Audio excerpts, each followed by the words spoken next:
Hi. So the day 3 of the WTC final is over, and yes, I know, contrary to the prediction by most experts and analysts, including yours truly, the game is not over by end of day 3. We don't have an official WTC champion of 2025 yet. Yes, the game is going to be stretched to the 4th day, but then one thing has happened distinctly different at the end of day 3 compared to the previous days, and that is we have a clear favorites among the two teams whom we can say that they are poised to win the WTC championship tomorrow, barring any disaster or miracle, and that team is South Africa, because South Africa is now batting at 213 for 2 in the 4th innings, and they just have 69 runs to chase. The pitch looks fabulous, the conditions are fantastic, there is no weather cloud, there is no nip in the air, there is no moisture, and if it continues for just one more session with the run rate at which South Africa is scoring and the confidence with which they are batting, they should wrap this game up in the first session tomorrow without much damage, and they should be creating history for their country by winning their first ever WTC championship and also a really big ICC trophy after decades. So they are poised to create history and achieve glory and put a smile on the millions of their fans back home. Now coming to the day 3, the day 3 started in a positive note for Australia, because with 218 runs lead and the kind of the way the pitch has been behaving in the first 2 days and the kind of bowlers both the teams had, especially the South Africans with Rabada and Jansen and Lungi Nigidi, it looked Australia would be lucky to add another 10 to 15 runs and have a lead of around 235. But then Michelle Stark knew that the conditions were much better, and he knew that maybe 230, 240 would not be enough on this pitch if the condition remains that way. So he gave his best and he gave his all.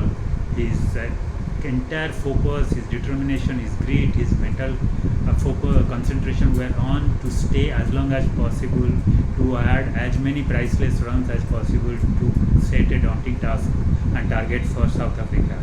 And that was his effort and his result, his performance, which was responsible for Australia to stretch the lead from 218 to 281 when they lost the remaining 2 wickets, and they set a target of 282 for South Africa to win. And they owed their entire second innings effort to Michelle Stark, who played a brilliant knock as a number 9 batter to score the highest run for Australia in the second innings, that is 58 runs, and they were priceless runs, and they reflected the fighting spirit and the determination and the mental toughness and the grit and determination of Michelle Stark, the player, and his typical Aussie mindset. But then Australia had only consumed one session of the perfect day. There were still 2 more sessions to go, and South Africa were blessed to start the chase under perfect condition on a great pitch without any assistance from the bowlers, either from the pitch or from the air and the weather or the conditions. So that advantage was taken by South Africa, and they utilized it to the full. Yes, they lost an early wicket at 9 when Rickleton got out, and when Mulder got out at 70, they were still trailing by more than 200 runs, and the target looked a little distant. But they had Bavuma to come at the perfect time, because Bavuma has the demeanor and his personality is such that he calms the batter's batting side, he calms the dressing room, he calms his non-striker at the other end when he's batting, and he gives a feeling he's not going to play any cheap shot, he's not going to give away his wicket cheaply, and he does everything to deflate the morale of the opponent team by playing very safely and with a lot of composure, and that's what he did. And the moment he did that, Markram was assured and relieved, and then he continued to play his positive innings, and his intent was continued, and he played aggressively to put pressure on Australian bowlers, and the Australian formidable bowling lineup started feeling the pressure because they were struggling to dismantle this partnership.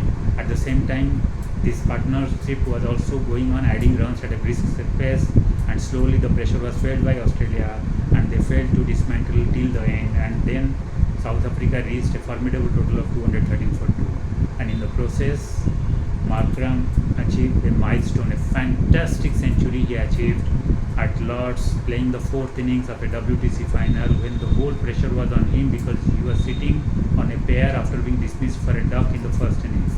being one of the most experienced batters, being the one of the two players who had only played at Lords out of all the players of this South African team the last time they had visited and won a match there. So he was under tremendous pressure because he could not disappoint for second time in a row. And yes, he came into the front and then he performed and he showed that yes, he is a player on whom the whole nation could bank upon. And then he played a memorable innings, to remember for the rest of his life if that innings is going to win him that WTC championship tomorrow.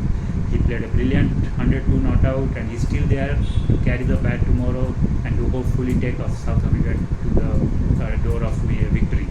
And Bavuma, yes, what more can we say? He was superb, he was brilliant, and at one stage he was struggling to even walk, forget running when he was hit by that injury. But then he was determined to play captain's knock. He was determined to take South Africa to the door of win without actually giving up because of any injury. And he wanted to set an example as a captain from the front, and he did that. And he continued. And now he is also unbeaten at 65, and he is promising to take South Africa to a rare victory in a ICC big tournament final.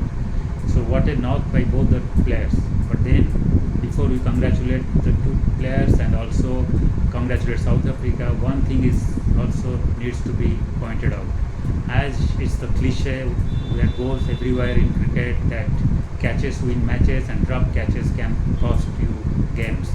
And if Australia goes on to lose, which it looks most likely, they may rue the fact that Steve Smith dropped an absolute sitter of Bavuma when he was pretty early in his knock, and at that stage captain's wicket and putting South Africa at 3 down for that kind of a condition and position would have really tested South Africa and might have tilted the game in favor of Australia. But then yesterday Jansen had dropped Michelle Stark and they had to pay a price. Perhaps it was balanced out by Smith dropping Bavuma today. And anyway, catches or drop catches are part and parcel of cricket. There should not be any excuse for undermining the credit that is due to Bavuma or to South Africa team. And Australia have been brilliant otherwise, so let's not condemn them for a one drop catch.